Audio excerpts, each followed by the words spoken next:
blessed, our spokesman, Rutendo, Ruvimbo, the entire leadership of the Federation. So I want to salute you.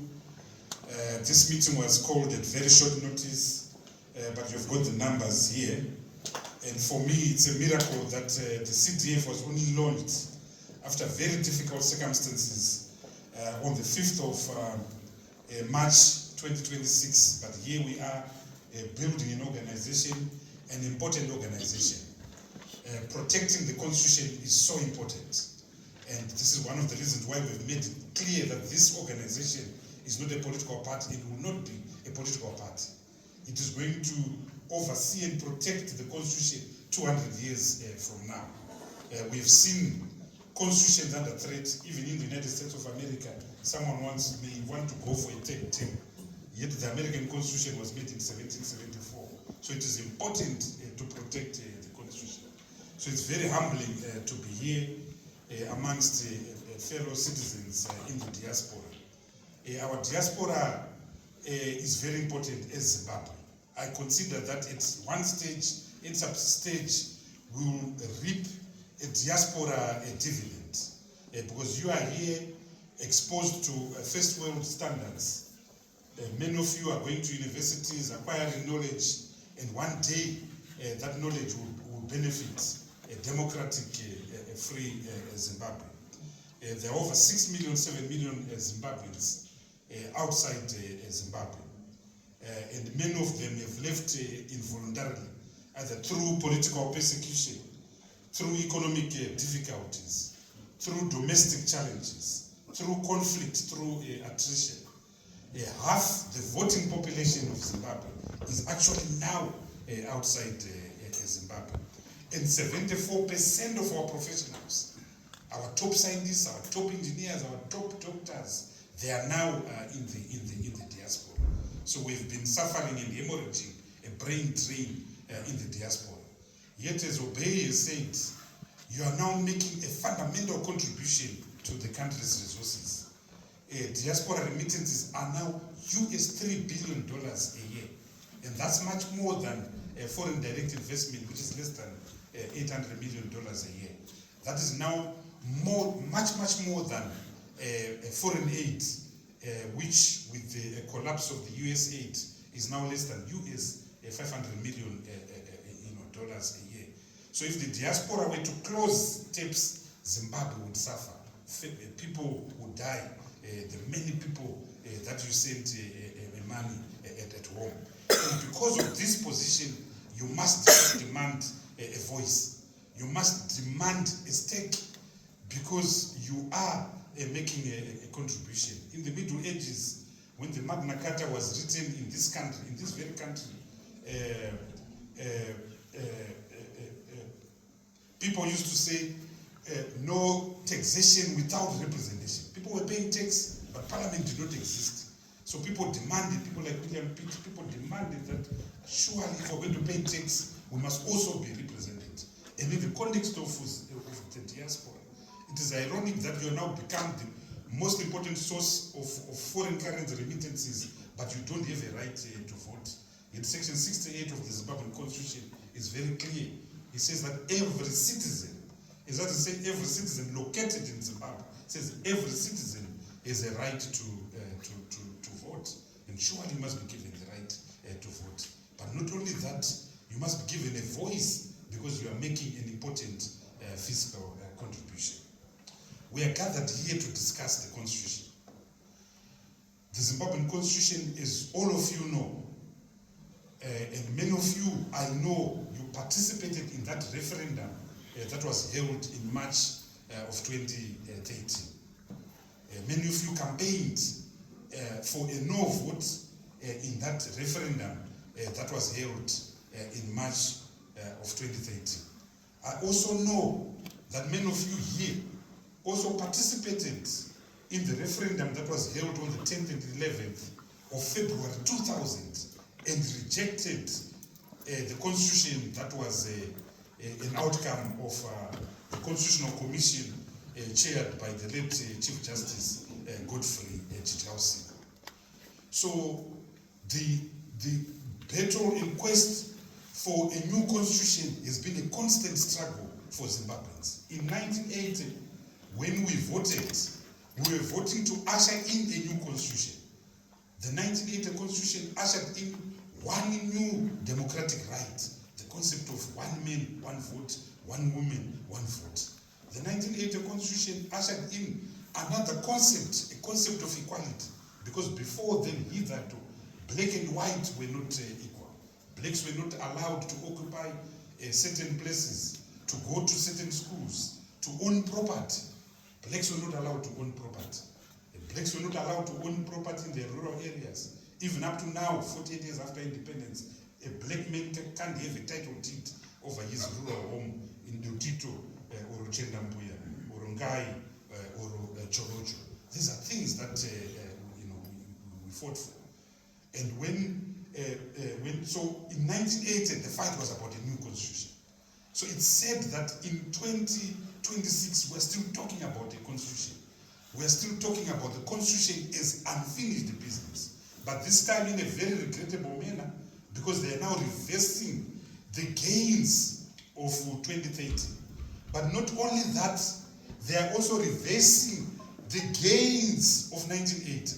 What was the biggest victory of 1980? The biggest victory of 1980 was one man, one vote. Was one woman, one vote. The ability of every Zimbabwean above the age of majority, above the age of 18, to choose freely a leader of his or her own choice. And so since 1980, we have been voting. The election of 1980 took place in February of 1980. And Prime Minister Robert Mugabe and his ruling ZANU-PF party were elected. We had another election in 1985.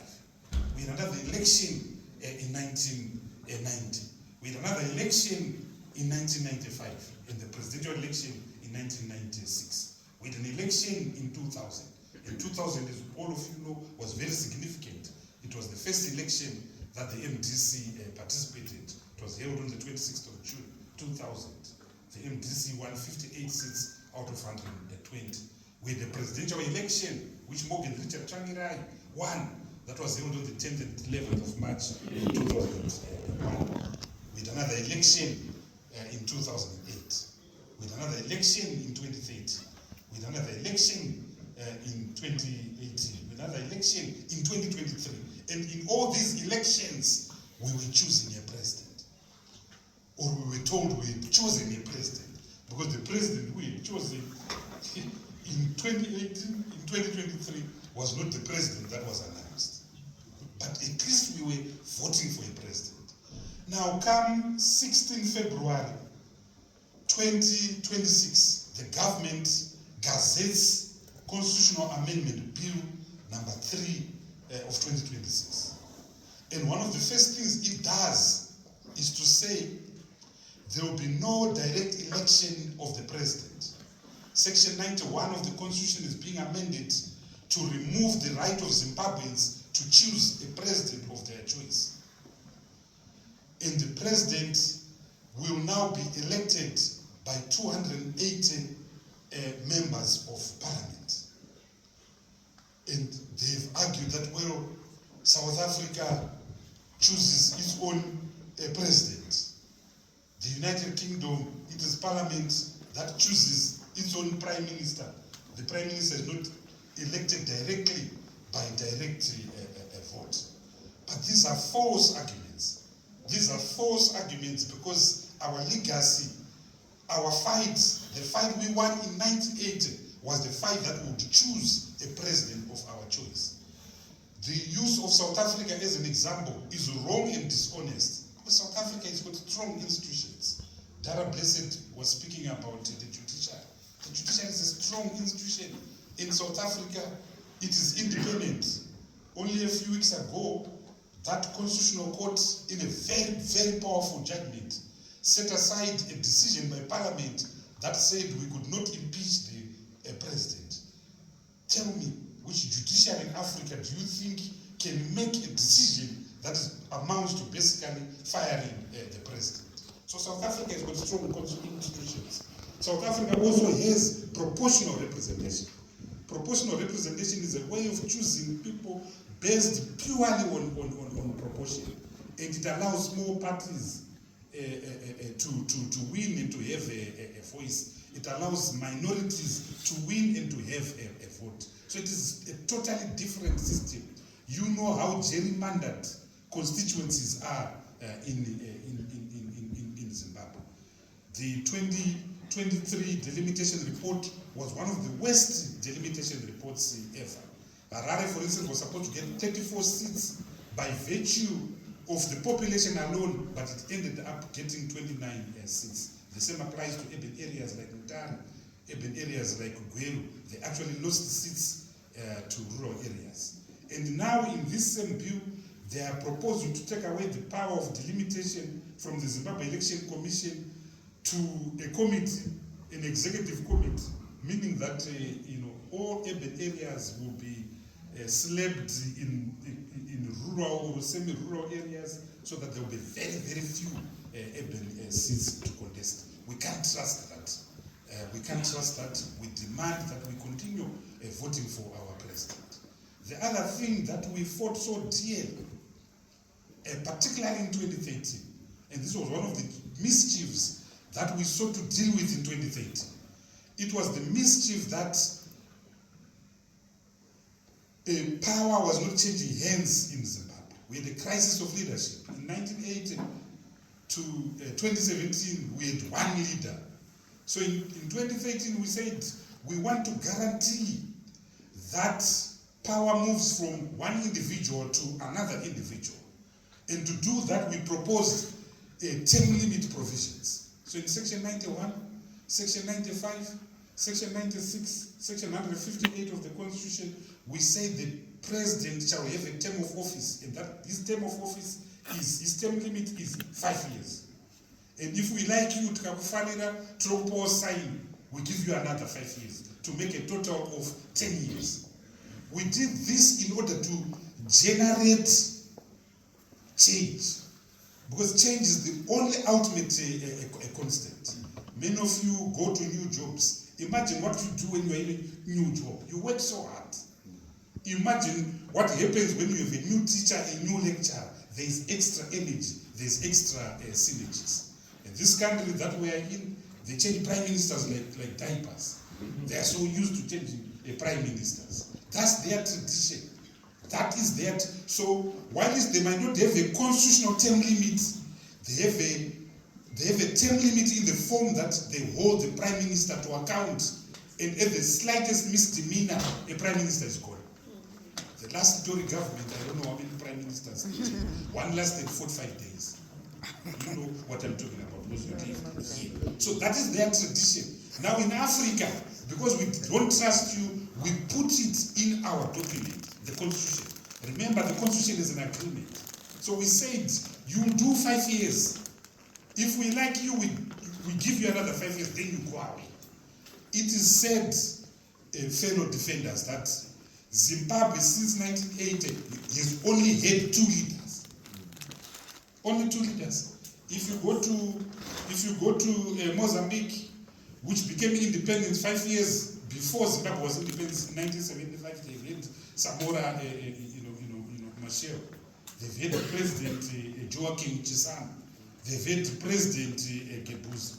They've had President Filipe Nyusi. Now they have President Chapo. We only have 2. If you go to Tanzania, Tanzania is in the newspapers right now for all reasons. They've had President Julius Nyerere, President Hassan Mwinyi, President Benjamin Mkapa, President Jaya Kikwete, the autocrat John Pombe Magufuli, now Mrs. Samia Suluhu. We just have 2. What's wrong with Zimbabweans? So that's why we put this provision. That's why we put this provision. But we protected this provision. We said, if you want to remove term limits, you can remove them, but you need a referendum. This is spelled out in Section 328 of the Constitution. But if you remove those term limits, they don't benefit you as an incumbent. But if you want to benefit, if you want the removal of the term limit to benefit you as an incumbent, you need another referendum, a second referendum. And these two referendums can be held simultaneously. They can be held on the same day, the 20th of May 2028. They can be held.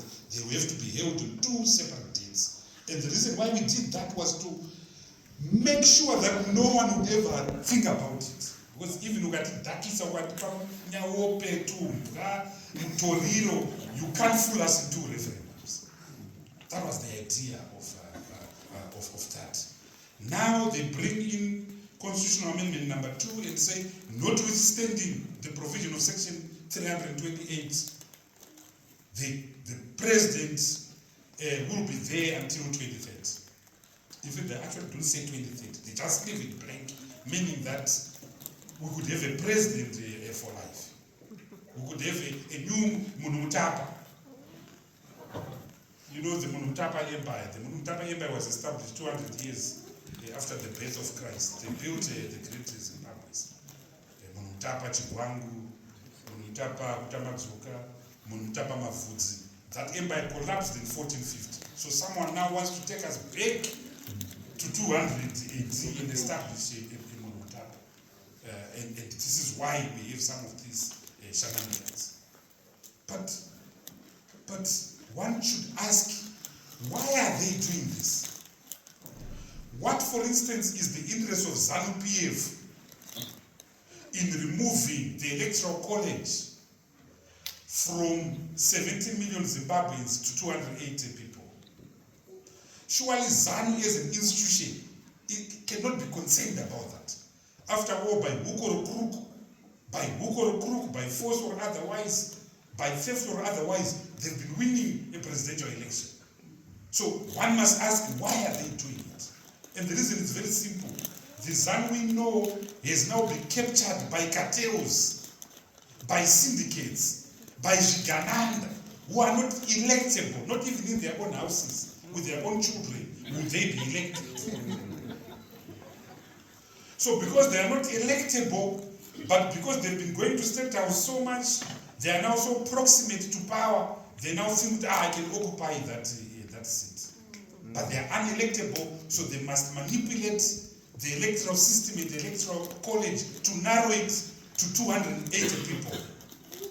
You can't buy 17 million people, but you can buy 280 people. You can commodify 280 people. And they've got money, they've been looting. They are sitting on the commanding heights of our economy. They control the fuel sector. They control the reserve bank and the huge amount of foreign currency that are in the reserve bank. They control the gold sector. In 2025, last year, Zimbabwe delivered 47 tons of gold. Of those 47 tons, 30.9 tons was delivered by Scott Sakupanya's Beta brands. The total income that we earned from gold last year was US $4.1 billion. So of that $40.1 US, Scott Sakupanya got more than a two-thirds of it. But you know that Scott Sakupanya is just a nominal person.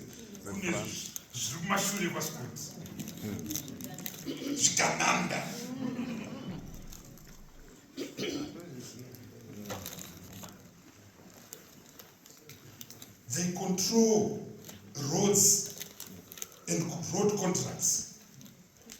The Trababalas interchange should have cost $40 million US. It was financed 3 times. The Bait Bridge rehabilitation was supposed to cost $40 million US. It cost $200 million US. Now they are building interchanges everywhere. There's one in Maputo. Now there's one in Masasa. I don't know why they don't build an interchange where I come from in Lotito in Chendabu. But we don't need interchanges. We need schools, we need roads, we need clinics, we need hospitals. They went in 2 weeks ago. I saw today that the king and his wife are attending a wedding somewhere.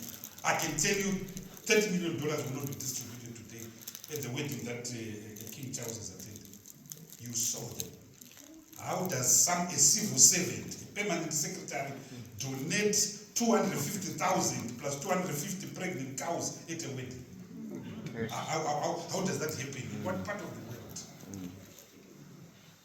So when you and I struggle with 20 pounds, 100 pounds, 40 pounds, they deal with 300,000, 400,000.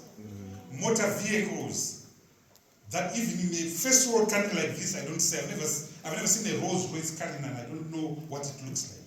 But in Zimbabwe, it's dished out like confetti.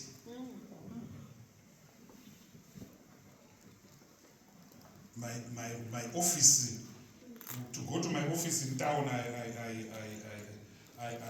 my office is in Newton Park, so I use North Avenue. So in North Avenue, there's a garage called Executive Motors, owned by Victor. I've never seen such luxury. I've never seen such opulence. I've never seen such ostentatious consumerism. And this is Zimbabwe, where 79% of the people are living below the poverty line. This is Zimbabwe, where 96 out of 1,000 mothers are dying on giving birth. This is Zimbabwe, where 86 out of 1,000 infants are dying on childbirth. This is Zimbabwe, where people are surviving on sauna, 1 meal per day, kachivaro, kemafuta, netumashizha tutatu, rape or cabbage. You know it because you are paying latex. Mafoni yenyu aya ukatona nhambe kuZimbabwe unotoziva BP yako inotokwira. Ndataura na Blessed and Rue took me for dinner when I came. They were talking about how their blood pressure is up. Because of funds from us in Zimbabwe. And we are not appreciative. And about 200 pounds. And about 200 pounds. Could about 200 pounds, I forget 200 pounds. Can I ask any guy against it? Southern Wari, can I ask any guy against it? We're not grateful, that's what we do. You know it, you live with it. And my WhatsApp group now. I know fair, I know you can't fair.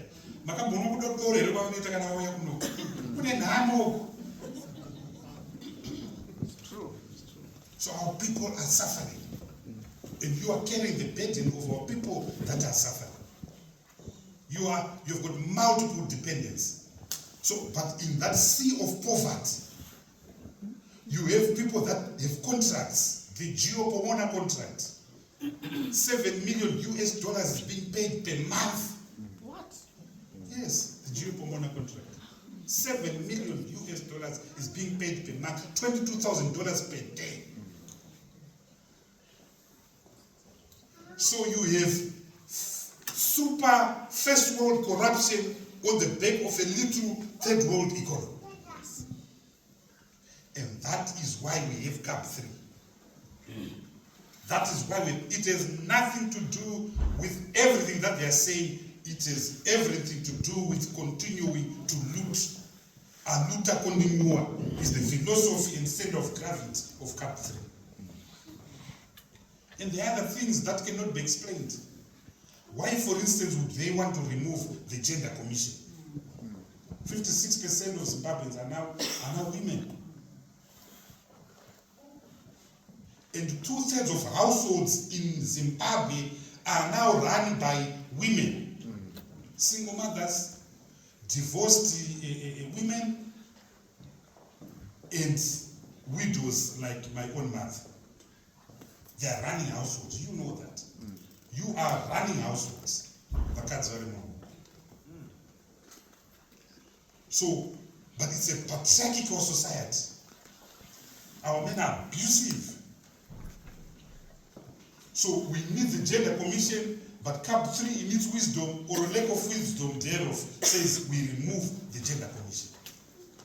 Another thing that we can't explain, they want to make traditional leaders remove their neutrality.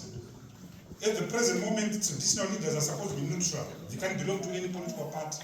And it's for obvious reasons. Because Madzishe Anutonga Mosha, they preside over customary courts. They allocate land. So you need neutral people. They're saying, no, we want to make them political commissars of political parties. They want to remove a provision, Section 212 which says the army defends and protects the constitution. They want to remove that. But is that a way of coup-proofing? I don't know. But with or without a constitutional provision, the army will always defend the sovereign integrity of any country. That's why armies were created. They want to remove the process of public interviews of judges. You have seen some of those interviews. They help because if you don't have public interviews, the danger that some people who can't even write their names can become judicial officers is clear. So public interviews are part of strengthening the judiciary that Dara Blessed was talking about. And we need a strong judiciary. We need a politicized judiciary. We don't need to live in a country where the judiciary has been weaponized, where remand is used to punish those with alternative opinions. Dara Blessed over there spent over a year in prison. Jameson Timber spent over a year in prison. Mazbabai Shanduko Godfrey Kareberera has just come out of prison, spent over 8 months in prison. Job Scala spent over 2 years in prison for nothing. For nothing. The list goes on and on. Right now, as I'm talking to you, Sitima, the former president of the Zimbabwe National Students Union, and Hama Uspa, the current president of the Zimbabwe National Students Union, are languishing in prison. For what? And so the style now is they arrest you, keep you inside, then you are acquitted, or they just withdraw charges. They arrest you, you are remanded, you stay inside for months and months and months and months and months. You are either acquitted or they let you go. But our prisons are not normal prisons. Our prisons have no right to be called prisons. In 2008, I was arrested. I stayed in Harare Remand, Block C. We were so many of us. A room that was designed to take 35 people were over 400. Tairara pa, floor pa, sema bemba. Saka, you have to sleep same side. So you have a captain who now says, 10 left, then you 10 left. 10 right. And in prison, Dara will tell you, you appreciate the value of a socks. Do you know a socks? You put on a socks then. You appreciate the value of a socks because when you choose a socks every day, it's freedom. You choose what you want socks, it's only freedom. So in prison, that's when you accept, you realize that simple things are freedom. That putting on a red dress today, not a yellow one, is freedom. Because in prison, you don't have it. And you appreciate ordinary things like food. You appreciate that. You don't take those things for granted. And it is in jail that you understand the ultimate importance of freedom. And it makes you a better person. Mandela was made different by prison. The Mandela who went into prison and the Mandela who came out were two different persons. He understood the importance of inclusivity, of tolerance. He understood the importance of dialogue and talking to each other. Those of you who have read this autobiography, they know that there were some hardliners in the ANC who say, we're not going to talk to the white people. But Mandela knew that without dialogue, you can't build a nation. Without dialogue, you can't build a nation. So you build dialogue by talking to each other. Most importantly, you build a nation by listening to each other. We never listen to each other. We never listen to each other. And we build a nation by acknowledging where we are wrong. The word sorry is a very small word, but it's the heaviest word to come out of one's mouth. Many of you here can't say sorry to each other. You brutalize each other. So we built a nation by that. But I'm going to tell you another thing which builds a nation, which we, particularly Africans, don't know and don't respect. We built a nation through distrust, not through trust. The only institution which you build on trust is marriage. But that's why marriage fails. Because one person stands up and says, I do. Another stands up and says, I do. The priest says, you may kiss the bride. But 2 weeks later, you are breaching that contract. Because one of the fundamental conditions of that contract is that there's no more freedom of association. But mangwana chacho kwato na mining Mildred. You understand? So it fails because it's built on trust. The reason why we have constitutions is that we don't trust power. So we make constitutions based on mistrust. That you may be the best amongst us. But if you do your 5 years, you must go. You understand? Yeah. You do your 5 years and you must go. We build, constitutions are based on mistrust. Dara was talking about judges and people. We have to fundamentally distrust the human being so that we can create a society that then vaccinates against each individual's foibles or weaknesses. If you don't want pastor, you don't want a president, you don't want to be there. So say, you understand? So we put vaccines against the abuse. We put vaccines against you. You're not going to be an engineer, you don't want to be there. You're not going to be a professor, you don't want to be there. So we put mechanisms to prevent that.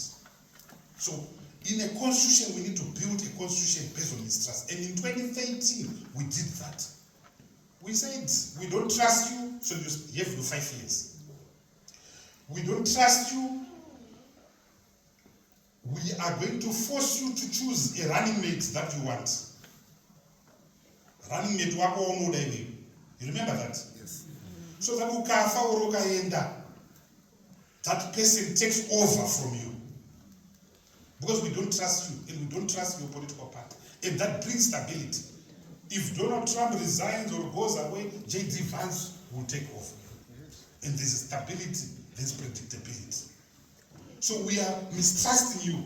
We are mistrusting you that you might put your son to be the next president of Zimbabwe.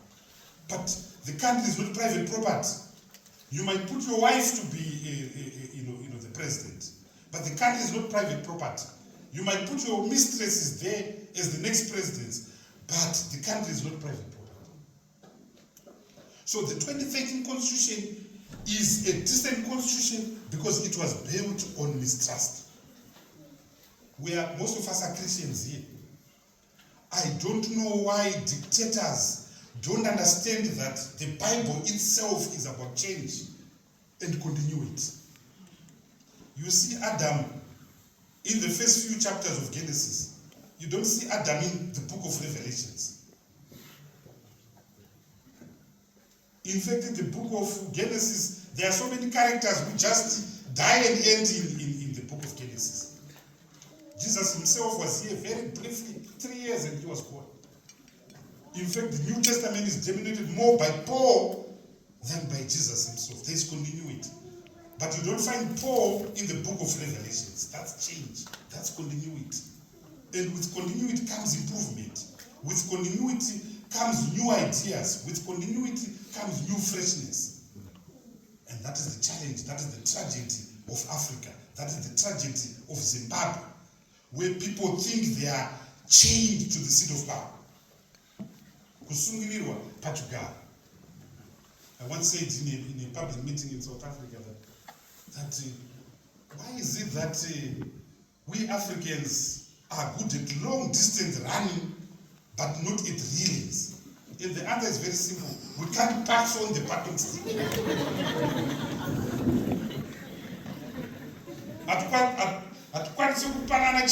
Kenya is a very great athletic country. Ethiopia is a great athletic country, but you have never seen a gold medal won by Kenya or Ethiopia or Morocco. We can't pass on the button stick. And that is the challenge. That is the challenge. So, what is the way forward? We are basically saying to the government, please withdraw CAB 3. Please withdraw CAB 3.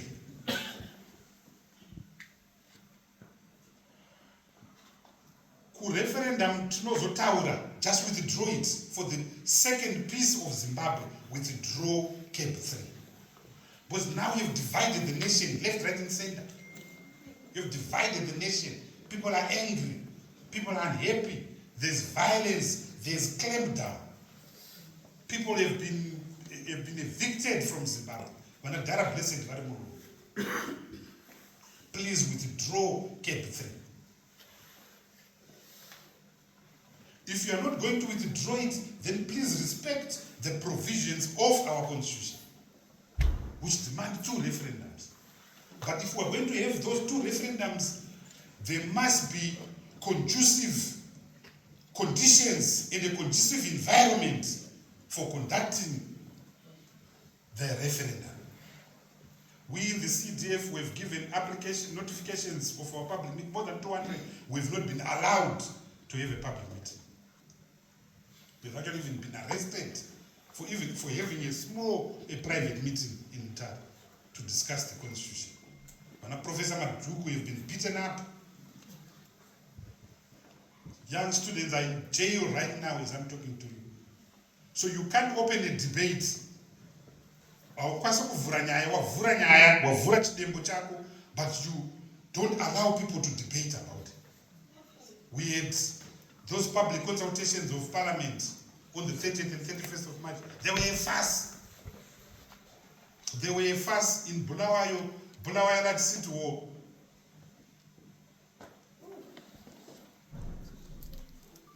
ZANU yakazino zadza machair. By the time our people came, they couldn't sit. Then they were not being picked up by the chairperson, a microphone. The few who spoke were beaten up and followed up, particularly those who spoke at Ngeta. In Chitungwiza, only 15 people spoke.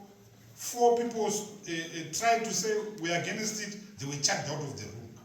You also, what happened at the City Sports Center, in front of the international media, in front of the BBC, in front of the Herald, in front of Reuters. They couldn't give us the microphone, we who were in Bay 8. And then thugs surrounded us. So we had to be rescued by security. But alas, poor David, that Coulthard could not, they beat him up, they stole his phone.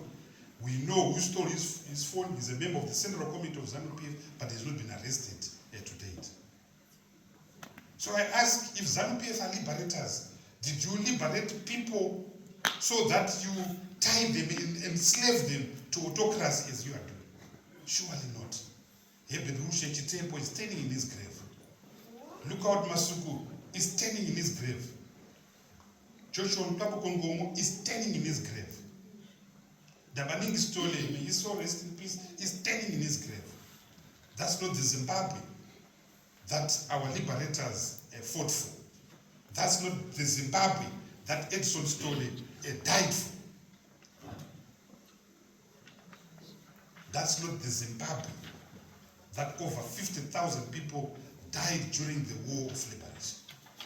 So I want to conclude by saying, they can kill us, they can arrest us, they can detain us, but we cannot allow the mutilation of our constitution. We cannot allow the coup against the people of Zimbabwe through constitutional amendment, Bill number 3 of 2026. If they pass this bill, we have no country at all.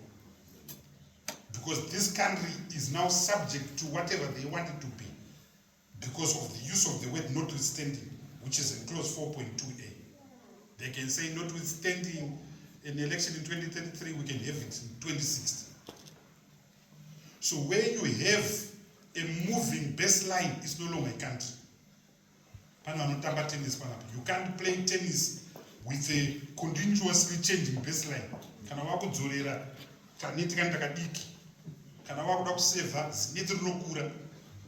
That is what is happening. Nyika isiye fecha. Nyika isiye munhu. Hapana nema title deeds emunhu. And we cannot allow our country to be arrested by syndicates and cartels. We are all equal in terms of the constitution. one of the most important provisions of our constitution is Section 56. And we're not asking for much. This is not a political platform. We've not said we want Mnangagwa or we don't want Mnangagwa. That's not our remit. Our remit is that we want to protect the constitution. We want equality, we want fair standards, we want inclusivity, we want prosperity and fairness and accountability, which is spelled out in Section 8 of our constitution. That's all we want. Arab Blessed, who is here, just wants to go back home and look after his family, complete his degree, and carry out his job as a journalist.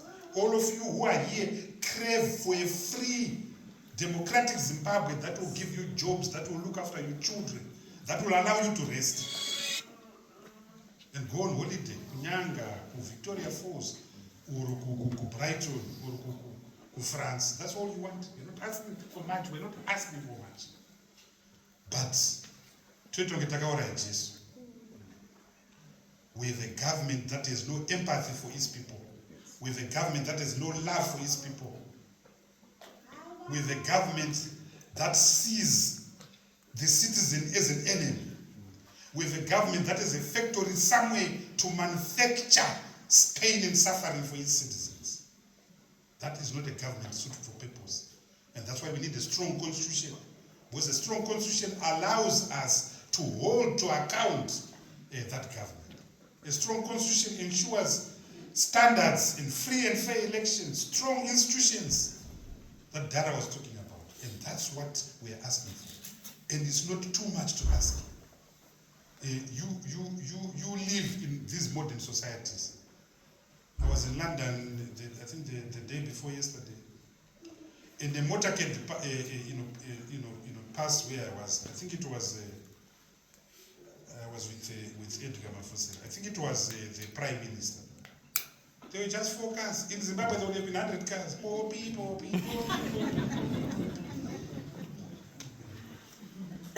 And the 100 motorcades.